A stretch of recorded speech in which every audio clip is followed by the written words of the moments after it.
Hello, this is MAlorian, and this is the Orc Tactical Team. And what we're going to be talking about today is Wyverns. So, some other armies, they can get things like dragons, manticores. If you're Orc and Goblins and you want to go for anything bigger than a boar or a giant spider, we're talking about the Wyvern. So, we got 200 points here, large target, only 3 attacks, strength 6.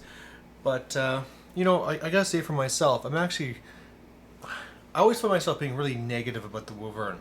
And the reason for that is I think it just goes back to me. I used to have a lot of Empire players in my local metagame. As it used to be that, it was just a death trap. If you put somebody, your war boss, on that Wyvern, he's just going to be blasted by cannons and then you're toast. And of course, for Orc and Goblins, that leadership is key. And once you lose that general, you're done. So, again and again, I just always told people, do not take the Wyvern. If it's something that's for fun, or if it's a larger game where you have 2 war bosses, so he doesn't have to be your general, then okay. But otherwise, come on.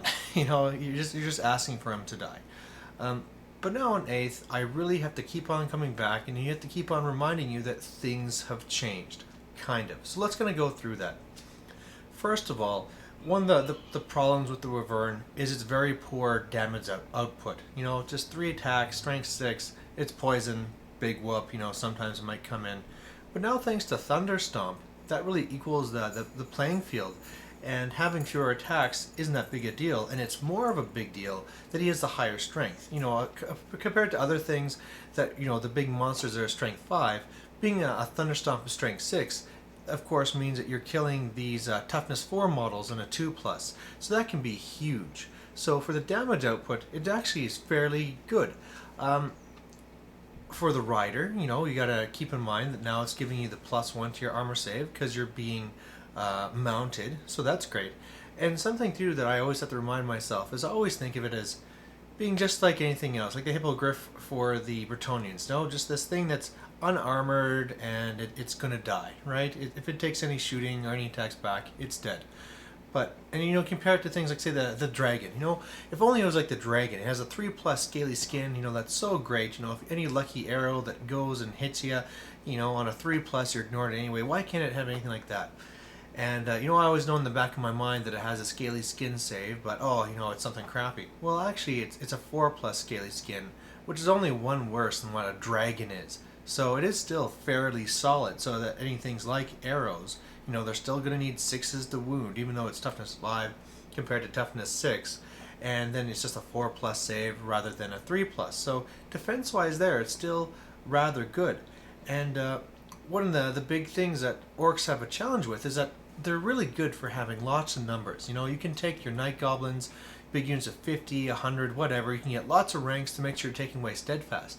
And the big problem after that is you still have to win combat. So, are you going to do that through some big bosses or through some chariots, or I don't know. You have to figure out some way to actually win combat after you take steadfast away. Well, if you have this Wyvern, he can probably be standing near the back of your line, so he's always looking for an opportunity. And then when you charge in for that big unit of night goblins, well, then you can just charge in with him as well. Because of that, he'll be more on the side. There'll be less attacks coming back. With the big Thunderstomp, he's adding all those attacks. Naturally, the war boss is also very killy, so he's going to be killing a lot. And then all of a sudden, you're just, you're winning combat and taking away steadfast. Boom, they're done. So you can really get a lot out of him that way too. And of course, as well, if he is your general, then you have that 18-inch leadership bubble, which is huge. And then you can be helping out your hordes of night goblins even on the flank pretty easily. So, in a way, it is a lot better. Some things you still have to keep in mind, though, is that it is still almost a big bullseye just on your general. So that a cannon or a stone thrower or any type of war machine really can just be trying to pick him off. A lot of those things, like the cannon, hit both now. There's not even a randomization. And so he can easily die. So if you do decide to do that and you are wanting to do this with your general, then make sure you have something on there to protect him, whether it's a 4+ ward or something, just to help keeping him alive when that happens. There's things like the shield that's a 2+ against shooting, which might help against, say, a bunch of arrows coming his way. But you know, you need something to stop those cannons, those bolt throwers, and the stone throwers that are going to be landing on his head. Another option, though, now in 8th, especially if you're playing a little bit bigger, is that he doesn't have to be your general. It could be very easily that you have another war boss that's down in the lines or back in the bunker, and he's your actual general. And this is just a really killy support, so that, you know, he's just kitted out so that he is there to go and support those big units of night goblins. You know, of course, you're making them take terror tests too and fear tests all the time. And then meanwhile, your general's safe with your lines. So something to keep in mind. That could mean that you're not going to get a level 4, but you know, you might get away with just level 2, or maybe you're just going to go magic defensive. So something there to keep in mind. I think the Wyvern is still a solid choice. Well, okay. I think the Wyvern now is a solid choice.